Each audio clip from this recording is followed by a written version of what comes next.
Hello there, welcome to the Ramble review, and today we're talking about Costume Quest 2. We joined Reynolds and Ren after their previous adventure. They get back home, and it seems to be Halloween still.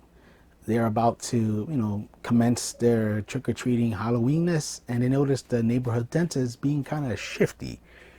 He ends up getting some item from some random person thing, and with this item, he makes some declaration, and Reynold Ren's costume disappears. The candy disappears, and the goblins and stuff from the last game start to appear as well in town. Reynold and Ren are pulled into the future by a friend of theirs, and they come to see that in the future, this dentist has made Halloween illegal and candy overall illegal, making like a dystopian future with no candy, which, yeah, that's horrible. So it's up to our two characters to travel through time, trick-or-treating as well, or just, getting candy in general, to stop this dentist from making this future permanent. The plot itself is pretty simple. It's entertaining. Again, like the last game, it's like a enjoyable little kids film. Yeah, so it's a lot of funny dialogue.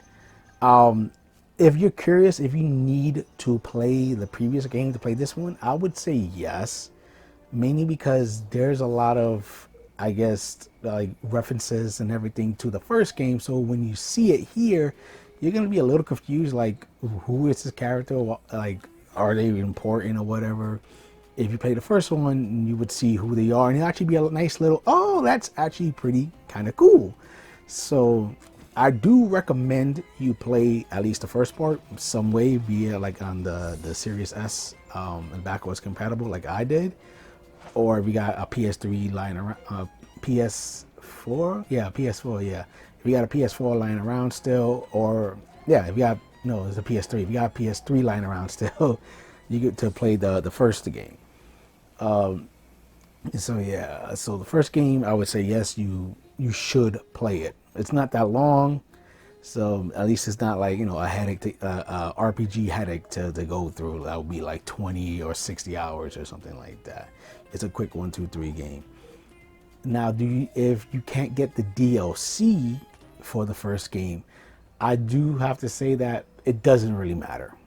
You start the game where the DLC like leaves off, like exactly, but even if you have not touched the DLC, you won't be confused or say who's that or anything like that. Like, I feel the DLC doesn't really matter, like, to understand what's happening into. Like I said, just play part one.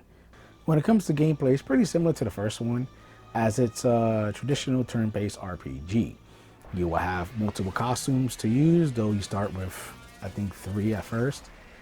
And as in the first one, each of these costumes has special abilities. You got a clown who's a healer, a superhero who like focuses more on strength. You even get a wizard costume that that does like multi hits. Every costume has its own little perk to it.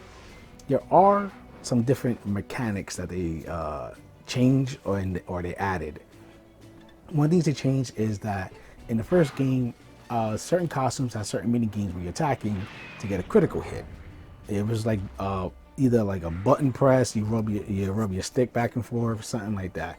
In this, every single costume has the same mini game, and it's just timing the circle to get closer and closer in. If you time it just right, you get a big damage. As you play, you actually learn new techniques. So you learn to do a double hit. You learn to do a counter, which you got a whole block, and you let go at the right time, and it'll counter and do damage against the enemy.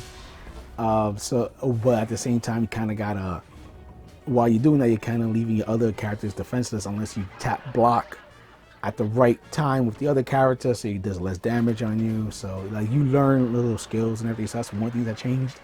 I'm not the biggest fan of the change of the different mini games, because I felt it was a little bit easier in the first game. when it came to getting that critical hit. This one's a little bit more challenging with the timing and everything. And I also prefer just doing the stick back and forth to get the critical hits.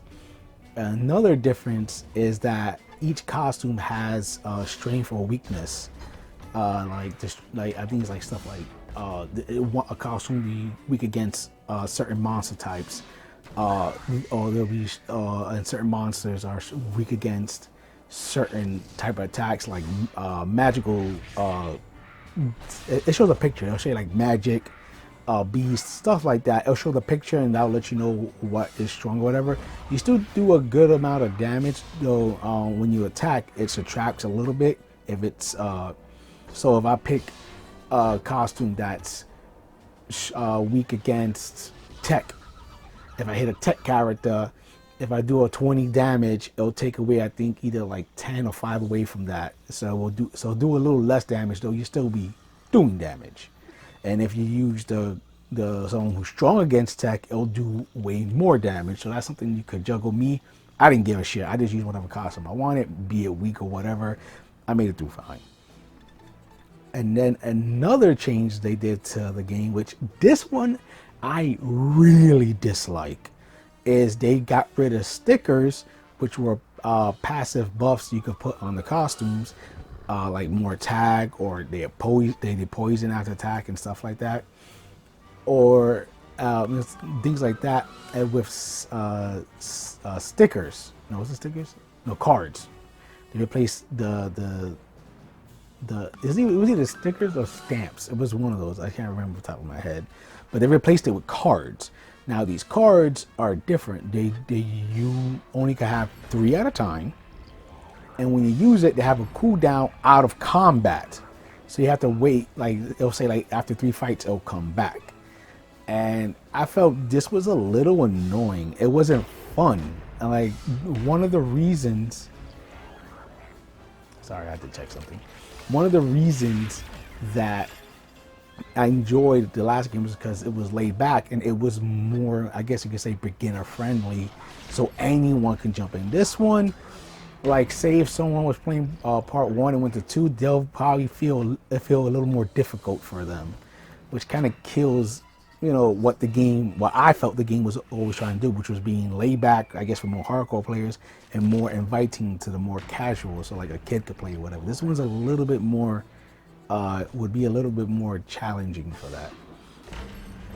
I do, but yeah, I really didn't like it because I hated the cooldown time. It was just a headache.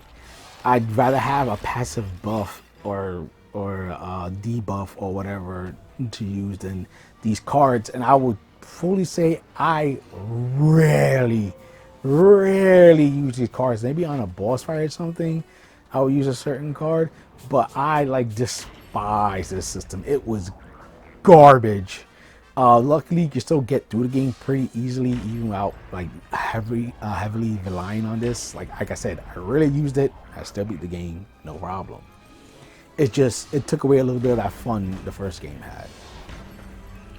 So yeah, that's like the main thing. Also, another game that made it more, I guess, beginner friendly, anyone can play, is after each fight you would get full heal. In this one, you don't. They expected everyone to heal while in combat, but they have water fountains that save your game that you could just go to and drink from. It'll save your game and fully heal. And I'm guessing they weren't thinking people were going to keep doing that, which then kind of annoyed people. Got to keep going back to the fountain. So they patched in, for what I've heard, they patched in that you can just eat some candy and it'll fully heal you. And there's not even a lot of candy. It's like probably like 10 or 25 pieces of your candy, which is like nothing.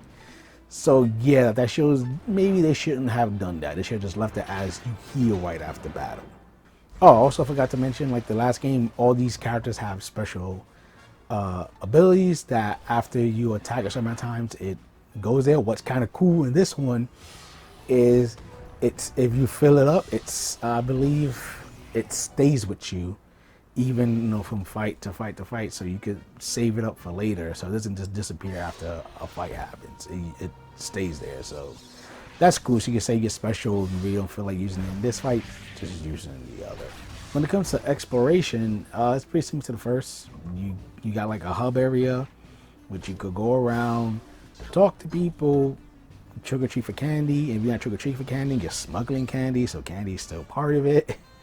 One of the best things they could have ever done is, as in the first game, each costume had like special abilities outside of combat, which let you help traverse. That's still here, but what they did was, if you recall in the first one, you had to be the robot to use roller skates.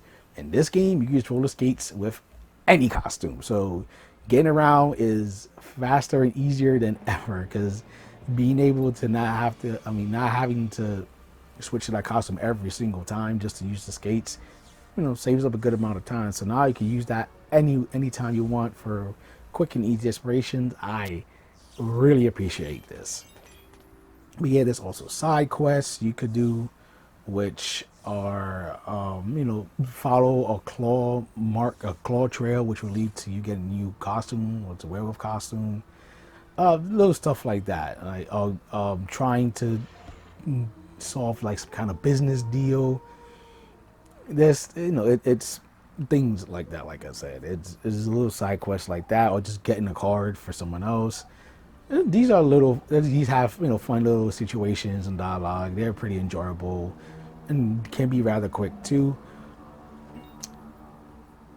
And that's really it. It's basically the same thing as the first game. Just walking around, traversing, using your costume abilities to get to certain spots, and funny little side quests while you're doing the main quest. You can buy maps in this game. I don't think you could have done that in the first one. So if you want, you could buy, because there's a shop that Goblin from the DLC, which again, you don't need to pay DLC, but if you played it, you'll know who that is. But there's a Goblin that you could buy from. You could buy some of those cards I was mentioning that were crap, but you could also buy a map for the area. And oh yeah, I forgot to mention from the combat section, you can also buy upgrades for certain costumes. So you can make like the superhero costume stronger, or the clown costume stronger, and so on. So the wizard, like as you get costumes, you can buy upgrades that will change the color of your costume to make them much stronger. Like one of them is I think it's Hancock or some shit like that, or I forgot the person. I can't tell. It's the tip of my tongue, but I can't remember right now. But you could change his attacks from normal to powerful fire-based attacks. So it adds more oomph to it. That type of stuff does help down the line. So yeah, so basically it's the same thing with you roaming around and everything like that. Getting around is easy. It's not a headache. You're allowed to basically go back to every single area you already explored. And when you beat the game, you beat the final boss, the game starts from right before you face the boss. And you may think you have to face the boss no matter what in that area where it restarts the game from after you beat it. But no, you could just go around, as long as you interact with anything, go around and just continue to clean up anything that you want to clean up. Yeah, and also a heads up, when you beat the game, after the credits roll, because it's like a hub little area with credits, after it rolls, just quit the game, because nothing else happens. It's just for you to walk around forever until you quit. Part 2 keeps a cute little art style I had from part 1. So it has a shell shading. Everyone has those like cheeks colored and everything. And while I do feel part 1 is more Halloween-y, I guess, because you trick or treat so many areas. And this one does have trick or treating in the like it's like one of the big areas is all trick or treating. It does have the candy smuggling, which is, like I said, it's to do with candy, but it's still not trick or treating, so it doesn't have that much Halloween feel to it compared to the first. But it's still there. I mean, after all, you're still trying to save candy and Halloween, so it's still there. I feel the first one has more of it, but this one still has it, so you don't have to worry about feeling kind of empty or anything like that. It's still there. I like, again, like the first one, the battle arena changes depending on where you are. All the nice effects, the special attacks are even more visually nice here. Like the werewolf attack, like he's like moving around, it says hello and then scratches you and stuff like that. The clown heals by making you laugh by chewing a banana peel. It's a lot of personality in this game. I like all the designs. You'll see some, like one or two, three repeats from the first game, but a lot of them are a lot of original new people to fight. So yeah, like if you love the visuals from the first one, you love it here. Even though the first one's more Halloweeny, it's still here. The spirit is still here. It's still trying to save Halloween. Like I mentioned, I'm playing this on my PS5. I heard when this game launched on the PS4, the frame rate was kind of choppy and everything. I don't know if that's still the case, but playing it backwards compatible on my PS5, it was pretty smooth. It was a smooth, I think, a smooth 60 FPS. I never suffered any frame drops. There was never any type of lag or anything. My experience was pretty much 100% bug free, and no big frame rate drops or anything like that. Overall, just like the first one, I enjoyed this one. Yeah, it may have some mechanics I was not a fan of. The cards were crap. I did not like that system. They should have never done it. And also, like I said before, it seems like this one was just a little bit more difficult compared to the first one. I had no problem playing it because I played many RPGs, so it wasn't a big deal.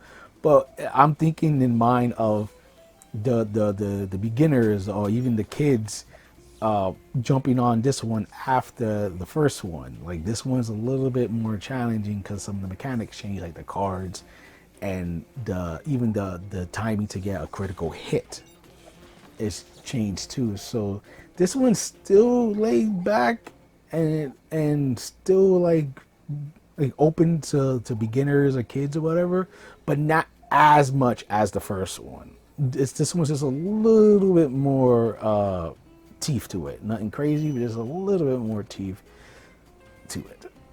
But besides that, again, still really enjoyed it. Still has a Halloween feel, even with the future parts. You get more smuggling candy. It's still about saving Halloween. It's still there.